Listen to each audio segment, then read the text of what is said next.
Bom dia a todos. Meu nome é Camila de Menezes Kizucuri. Hoje eu vou estar apresentando meu webinar. Eu estou trabalhando como pós-doc no laboratório do professor Márcio Paixão.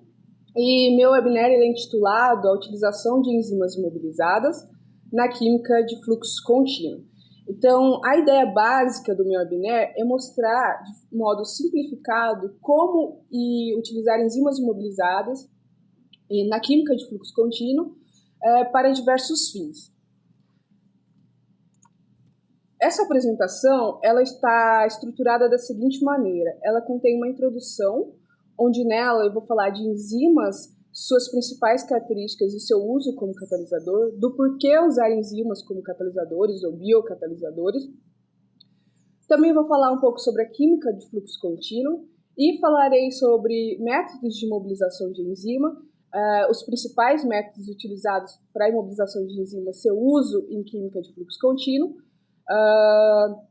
e também alguns exemplos sobre suportes de imobilização e métodos de imobilização para a formação, então, desses sistemas que são aptos de serem utilizados em reações de fluxo contínuo.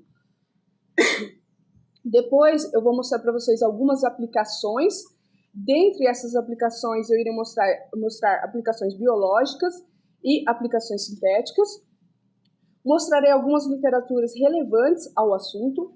E, por fim, eu terminarei essa apresentação com as considerações finais e com os agradecimentos.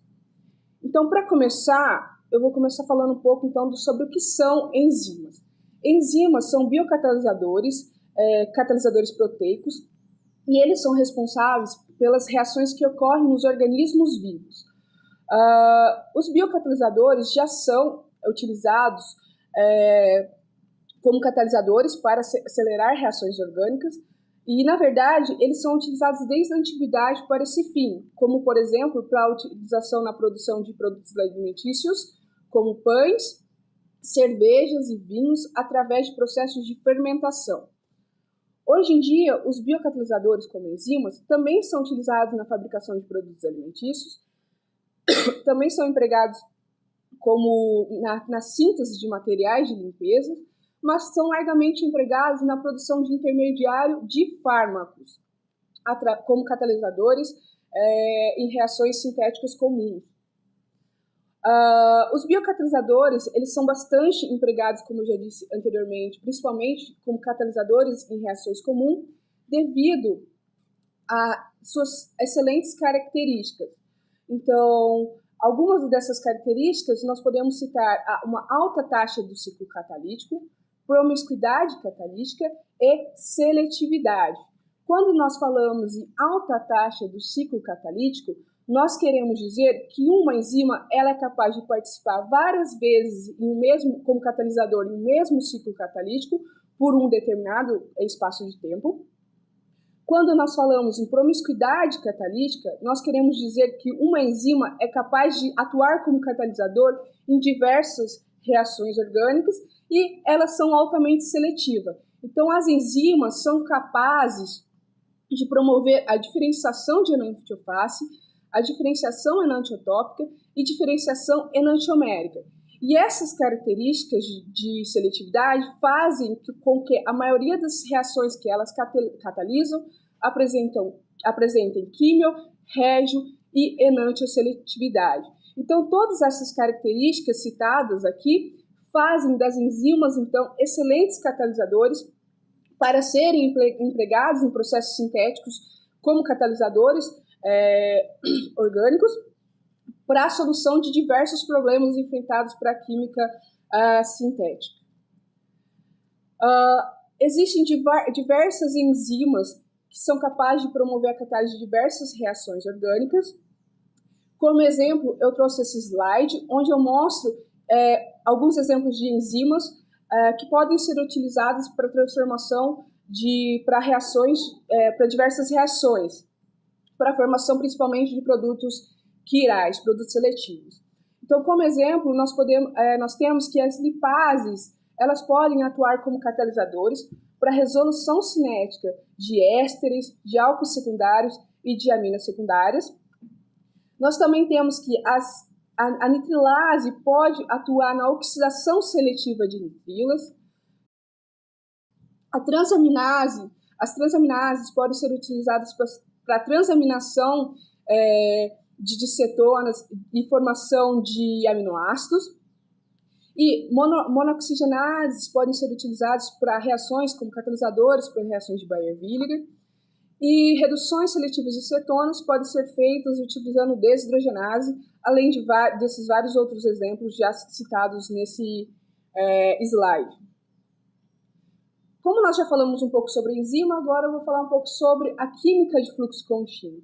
A química de fluxo contínuo ela teve grande ascensão no início do século XX, depois, principalmente da Segunda Guerra Mundial, com o aumento das indústrias farmacêuticas. Com esse aumento das indústrias farmacêuticas, surgiu a necessidade da produção em massa dos fármacos. Então, foi aí que a química de fluxo contínuo teve grande ascensão. Então, basicamente, a química de fluxo contínuo está representada nessa imagem ao lado de maneira bem simplória, onde ela consiste em que os reagentes são impulsionados para dentro de um tubo ou um reator, através de bombas, normalmente, através de um fluxo contínuo, como o próprio nome já diz, e que se esses reagentes eles são reativos o suficiente, ocorre a reação no interior desse tubo ou reator, e o produto ele é produzido de maneira contínua ao final desse reator e coletado. Para tornar mais fácil de visualizar o sistema de fluxo contínuo, eu trouxe essa imagem, esse fluxograma, que ilustra um sistema de fluxo contínuo bastante simples, onde ele pode ser composto de uma bomba peristáltica, nesse exemplo, que impulsiona os reagentes para dentro do sistema de fluxo contínuo, que pode ser composto de um reator. Esse reator, por exemplo, ele pode ser composto de tubos poliméricos ou de pequenas colunas de aço. Também pode ser composto de outros materiais, como tubos de inox, ou colunas poliméricas, ou microchips, dentre outros tantos tipos de reatores. O sistema de fluxo contínuo ele também pode ser composto de alguns aparatos, como, por exemplo, reguladores de pressão, que vão igualar a pressão por igual em todo o sistema de fluxo contínuo. Pode ser composto de separadores de mistura orgânica e aquosa, para, se você está trabalhando com uma mistura de soluções, ocorrer a separação dessas fases, dentre outros tantos aparatos. Esses aparatos do fluxo contínuo são ligados através de tubos, que também podem ser tubos poliméricos, como esse, ou tubos de inox, para a conexão desses sistemas do fluxo contínuo. No sistema, então, o produto ele é recolhido ao final, continuamente, como eu já disse anteriormente. O sistema em fluxo contínuo apresenta algumas vantagens com relação aos sistemas em batch, e essas características fazem, hoje em dia, com que ele seja largamente empregado em processos de síntese, como por exemplo, devido aos reagentes serem continuamente bombeados para dentro de um tubo-reator de pequena dimensão, nós temos algumas vantagens, como excelentes taxas de transferências de calor. Então, como os reagentes são impulsionados através de pequenos tubos, devido à química de fluxo laminar, devido à pequena dimensão desses tubos, nós temos, então, essas excelentes taxas de transferência de calor. Também temos operações mais seguras quando as reações são realizadas a altas temperaturas e pressões. Temos uma baixa utilização de solventes e, em alguns casos, a minimização do uso de reagentes, o que torna as reações mais verdes. E temos principalmente o controle preciso das condições reacionais, como temperatura, pressão, taxa de infusão dos reagentes, tempo de reação dentro dos reatores,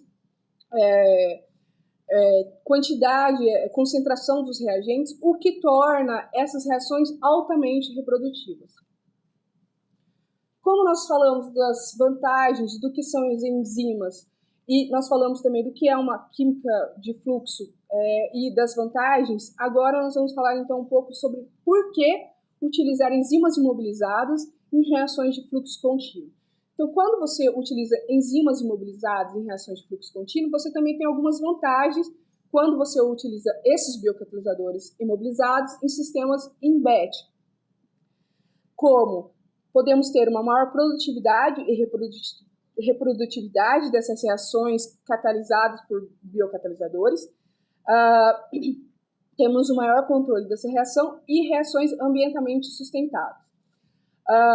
Também temos características como a diminuição da inibição do uso do biocatalisador, que em sistemas em batch acontece devido à saturação do biocatalisador pelos substratos reacionais, e que leva principalmente à desnaturação da enzima, levando à perda de atividade catalítica dessa enzima.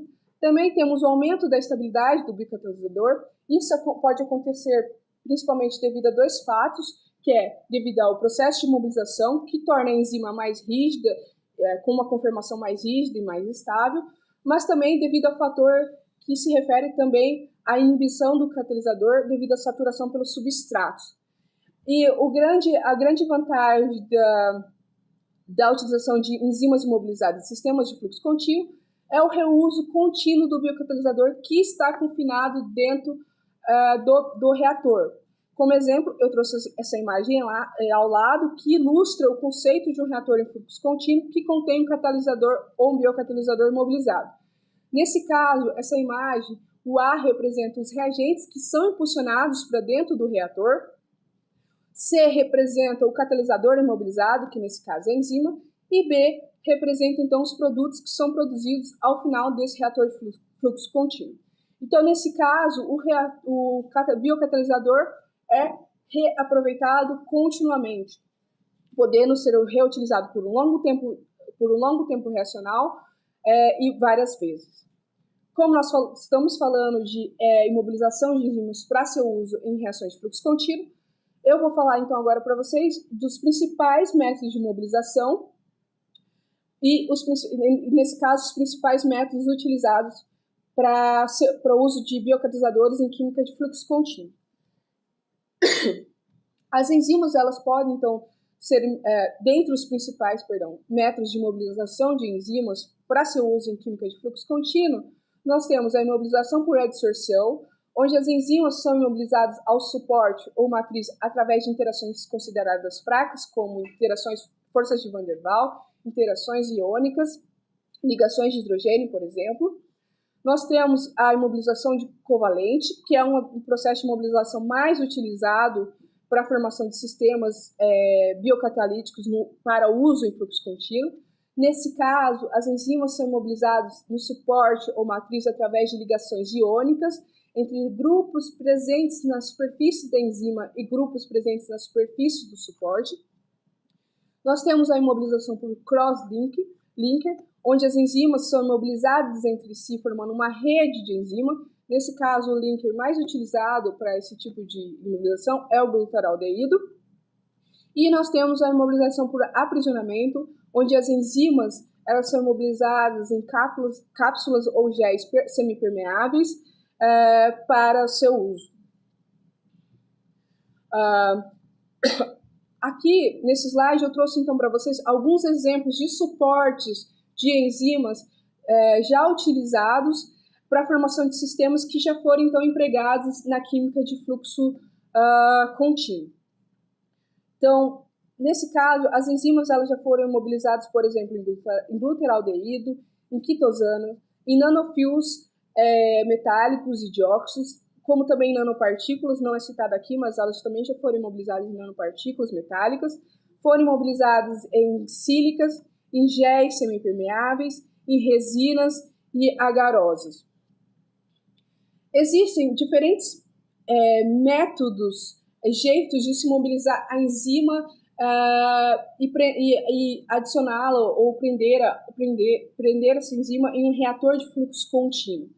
Como exemplo desses diferentes métodos, eu trouxe essa literatura citada por Bi e colaboradores, onde, nesse caso, a enzima ela pode ser imobilizada diretamente na superfície do reator de fluxo contínuo. Nesse caso, os autores, o reator utilizado pelos autores, nesse caso, são tubos poliméricos fluorados, e a superfície desse tubo polimérico ela é modificada, ela é funcionalizada com a dopamina, sofre mais algumas transformações para imobilização da enzima. Então, a enzima ela pode ser imobilizada diretamente na superfície do reator para ser utilizada em processo de fluxo contínuo. Um outro exemplo que eu trago para vocês é do uso da enzima, da imobilização da enzima em suportes.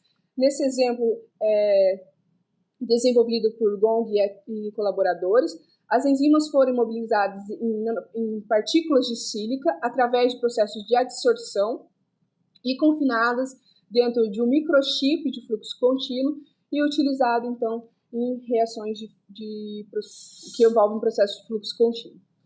E um outro caso que nós podemos ter é em casos que a enzima é imobilizada em diferentes suportes e confinados em um reator de leito contínuo que pode ser composto de uma coluna. Nesse caso, as enzimas imobilizadas estão representadas por essas esferas verdes. Como exemplo mais claro desse processo de confinamento das enzimas imobilizadas, eu trouxe esse slide que mostra imagens onde as enzimas imobilizadas podem ser confinadas em colunas, como nesse exemplo, ou elas podem ser confinadas em tubos poliméricos para a formação dos reatores que nós chamamos na química de fluxo contínuo de reator de leito contínuo, contendo catalisador empacotado. Então, essa foi uma introdução básica sobre esse assunto, e agora então vou mostrar algumas implicações que envolvem enzimas imobilizadas e seu uso em reações em fluxo contínuo. Eu vou começar mostrando um exemplo de aplicação biológica onde nós podemos então utilizar esses sistemas. Um exemplo da aplicação biológica de sistemas de enzimas imobilizadas e seu uso em reações de fluxo contínuo é para a digestão enzimática. A digestão enzimática é um dos principais passos para a identificação de novas proteínas. No processo de digestão enzimática, uma proteína promove a quebra da enzima que se quer identificar pelas ligações peptídicas, e esses fragmentos quebrados são identificados, então, para a identificação dessa nova proteína. No entanto, esse é um passo extremamente lento nos processos de identificação de novas proteínas. Alternativamente, microreatores contendo as enzimas responsáveis pela digestão podem ser utilizados em reações em fluxo para esses processos de digestão, como, por exemplo, no trabalho citado por Fadar e colaboradores, onde a enzima digestiva, a tripsina, foi imobilizada dentro de um tubo capilar e adicionada a um processo de fluxo contínuo. Nesse processo, uma bomba impulsiona uma solução da enzima que se quer identificar para dentro desse reator que contém a enzima de digestão imobilizada, para a quebra, então, das ligações peptídicas e aminoácidos da proteína e sua identificação. Essa identificação dos fragmentos peptídicos normalmente é feita através de espectroscopia de massas. Então, utilizando esse sistema, Safdar e colaboradores conseguiram acelerar o processo de digestão, que é normalmente de 5 horas para 118 segundos, então aproximadamente 2 minutos. E nesse caso, os microreatores empregados apresentaram uma digestão enzimática 150 vezes mais rápida. Nesse exemplo, vale mostrar um pouco sobre o processo de imobilização da enzima que promove a digestão, que foi feita através de ligação covalente.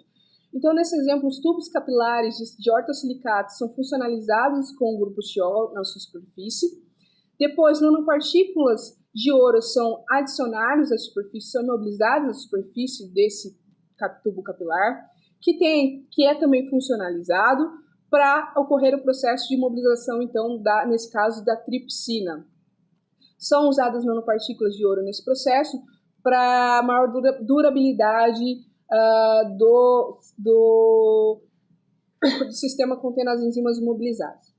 Um outro exemplo que eu trago para vocês nesse mesmo assunto é o ilustrado por Lee e colaboradores, onde a enzima que promove a digestão, que também nesse caso é a tripsina, foi imobilizada em nanopartículas metálicas, através também de ligação covalente. Essas nanopartículas metálicas, elas foram confinadas dentro de um microchip, e dentro da superfície desse microchip, foram adicionados tubos magnéticos que seguravam, então, essas nanopartículas contendo a tripsina imobilizada. Então, a solução de proteína que se quer identificar passa através desse microchip que contém as partículas com a enzima imobilizada, ocorre a quebra das ligações peptídicas. Ao final desse microchip, há uma placa de Malthoff, e essa placa, então, é analisada por espectroscopias de massa e para a identificação dos fragmentos peptídicos. Então, nesse processo, também os autores relataram que houve uma rápida digestão das enzimas, bem mais rápida do que quando comparada com processos tradicionais, e que as esferas magnéticas contendo as enzimas podem ser facilmente reutilizadas e substituídas dentro do microchip. Então, esses foram algum exemplo do uso de enzimas imobilizadas em seu uso em processos de fluxo contínuo para aplicações biológicas. Agora eu vou mostrar para vocês alguns exemplos que envolvem a aplicação sintética desses sistemas. Muitos desses exemplos que eu irei mostrar para vocês envolvem a produção de fármacos ou derivados ou blocos construtores de fármacos. O primeiro exemplo que eu vou mostrar para vocês envolve a síntese do sorbitol. O sorbitol possui essa estrutura e normalmente ele é utilizado farmaceuticamente como umectante em produtos cosméticos e possui propriedades laxantes também. Normalmente, a síntese do sorbitol ela é feita através de processo de hidrogenação a partir da xarope de dextrose, catalisada por íons de níquel a altas pressões e temperaturas. Como uma alternativa biocatalítica, a síntese do sorbitol pode ser feita através da sucrose por duas enzimas, a invertase e a oxorredutase. Então, a invertase promove a transformação da sucrose em frutose e glucose, e a oxorredutase promove a transformação da frutose ao sorbitol. Então, em vista disso, através desse processo de produção biocatalítica, Roux e colaboradores propuseram, então, a síntese do sorbitol utilizando essas duas enzimas, só que utilizando um processo em fluxo contínuo contendo essas enzimas imobilizadas. Então, para isso, a invertase foi imobilizada em partículas de alginato, de quitosana, e confinadas dentro de uma primeira parte do reator, e células contendo a oxirredutase foram imobilizadas em partículas de alginato de cálcio e confinadas em seguida da primeira enzima imobilizada no mesmo reator. Então, para esse sistema foi utilizada uma bomba de fusão, e nesse caso vale ressaltar que utilizou células contendo as oxirredutases e células imobilizadas, porque essa segunda reação ela é cofator dependente, então o fato de se utilizar células imobilizadas barateia o custo reacional.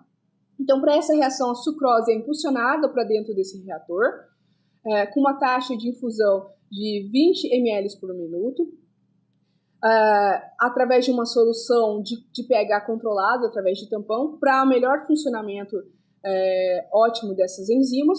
E ao final, então, nós temos a síntese do sorbitol numa quantidade de 5,20 gramas por litro hora, que é uma quantidade excelente para a síntese desse fármaco. Então, esse sistema ele operou estável por até 250 horas, o que é um tempo bastante elevado, para a produção dessa quantidade de sorbitol por hora de maneira bastante estável.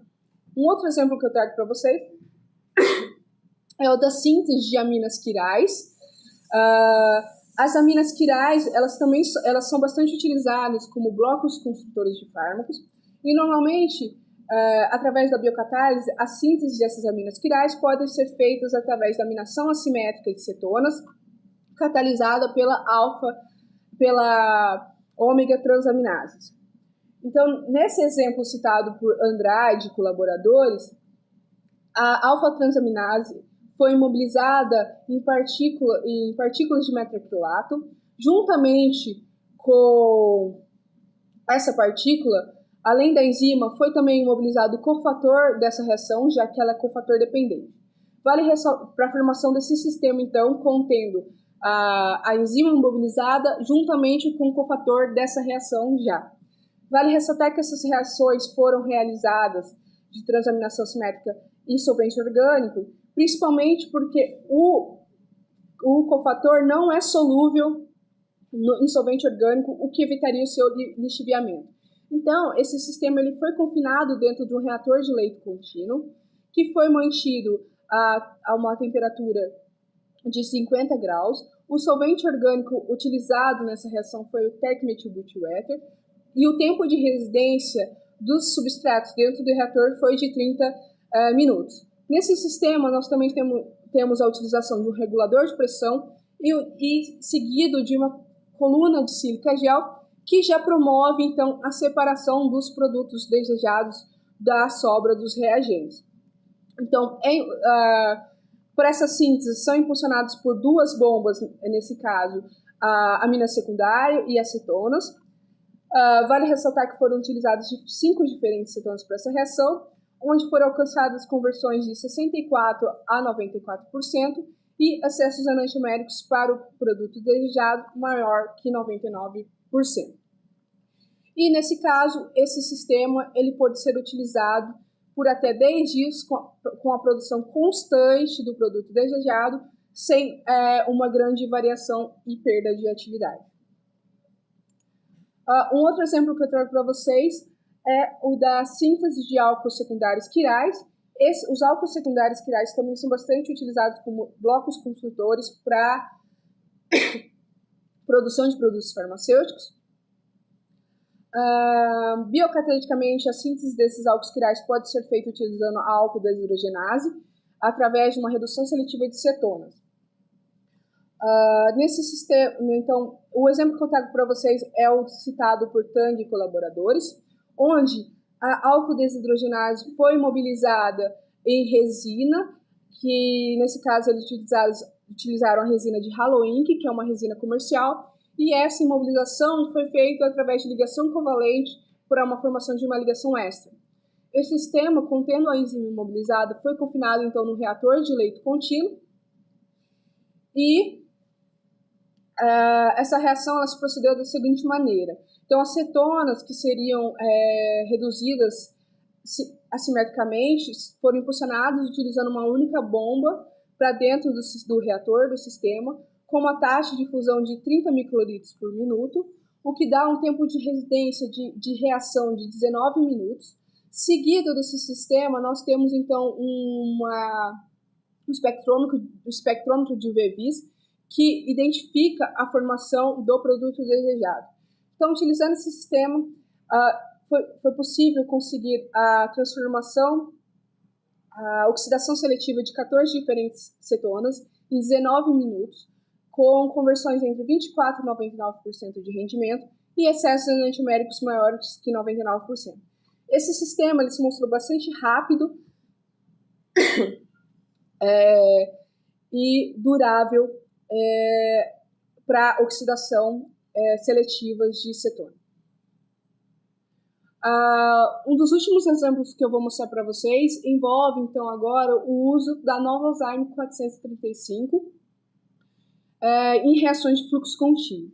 A Novozyme 435 é uma lipase vendida comercialmente, ela já é imobilizada em resina acrílica hidrofóbica. Nesse caso, a enzima imobilizada é a lipase de Cândida antártica.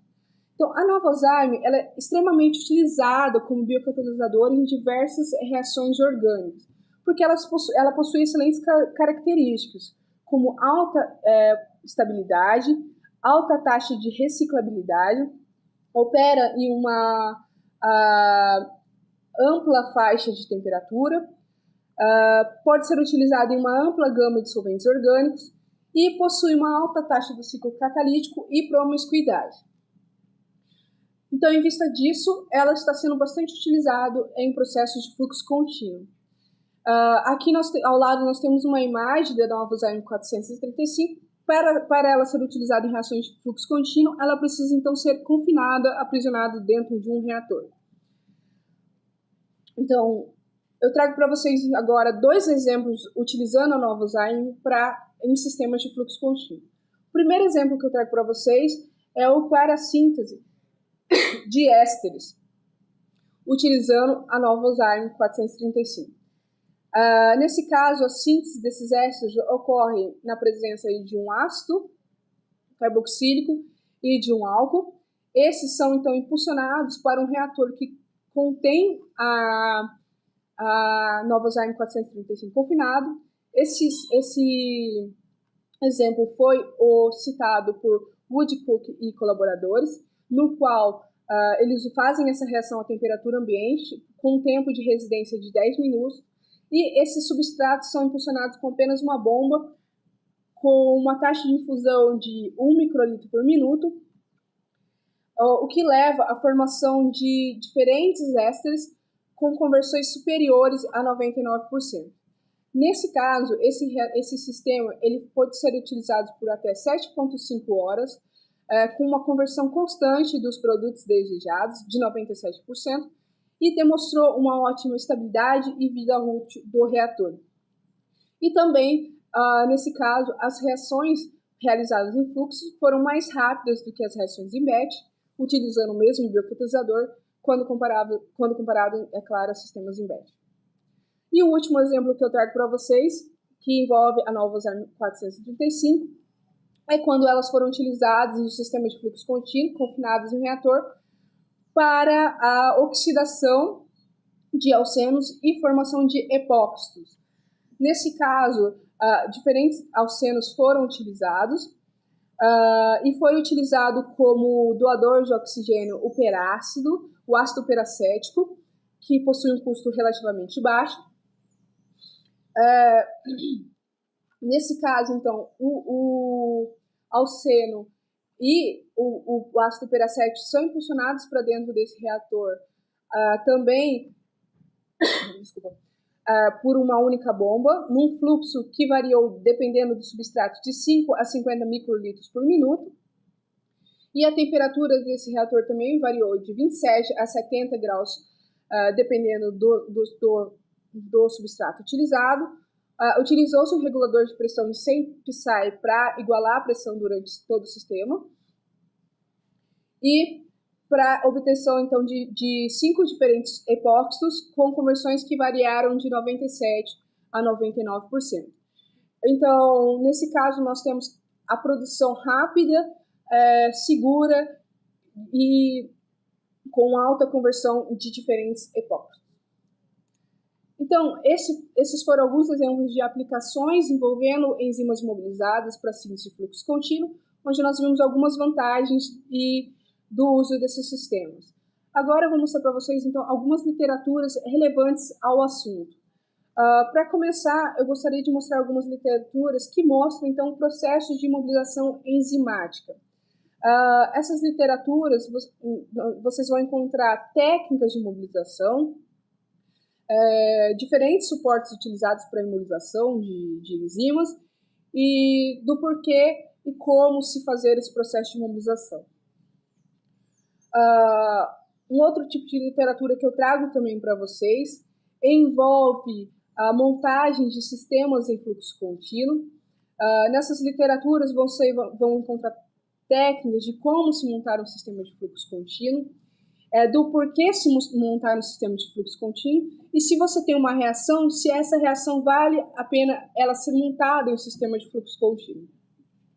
E por fim, eu trago para vocês literaturas referentes ao assunto que envolve a utilização de biocatalisadores imobilizados na química de fluxo contínuo. Então, nessas literaturas, vocês vão encontrar exemplos de enzimas mobilizadas utilizadas em diferentes sistemas de fluxo contínuo. Então, para finalizar, eu gostaria de fazer algumas considerações finais. Então, como nós vimos durante essa apresentação, a utilização de biocatalisadores imobilizados em sistema de fluxo contínuo é uma excelente alternativa quando comparado a sistemas em batch, porque nós temos algumas vantagens, principalmente reações mais rápidas e eficientes, maior estabilidade, tempo de vida útil do biocatalisador, principalmente reaproveitamento desse biocatalisador, reprodutibilidade e produtividade, a possibilidade de produtividade em massa. Para terminar a apresentação, então, eu gostaria de agradecer principalmente a Cersusquem, a FAPESP, a GSK e a UFSCar. Aqui embaixo está meu contato, se alguém tiver alguma dúvida pertinente. E agora eu estou aberto a perguntas. Então, eu vou responder a pergunta da professora Arlene. Nesse caso, essa oxidação para a formação dos epóxidos, dos alcenos da epóxi, é feita mesmo com ácido peracético. Foi empregado o ácido peracético justamente porque ele é um doador de oxigênio bastante barato. E sobre a questão de enantioseletividade, para aquela enzima utilizada, no caso, não tem enantioseletividade, porque naquela enzima ela não consegue diferenciar as faces dos alcenos empregados. Então, você não tem essa enantioseletividade.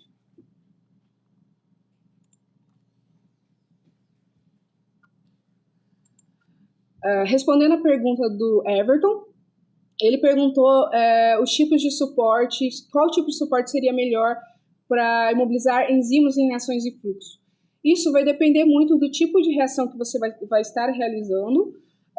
Por exemplo, se você vai realizar uma reação com uma enzima em meio aquoso, claro, você não vai poder usar sílica, porque senão você vai ter o entupimento do seu reator e a reação não vai se processar.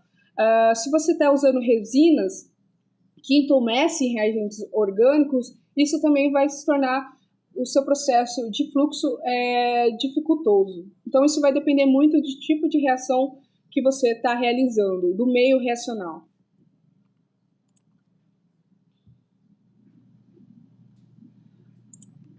Nesse caso, o peróxido de hidrogênio é porque nós temos a formação do peróxido de hidrogênio para a degradação do perácido. Então, eu acho que seria para ajudar impulsionar na formação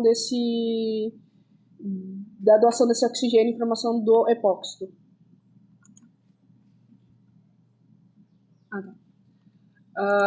Respondendo à pergunta do Alain, que ele perguntou sobre caracterização das enzimas imobilizadas nos suportes e seu uso em fluxo, né?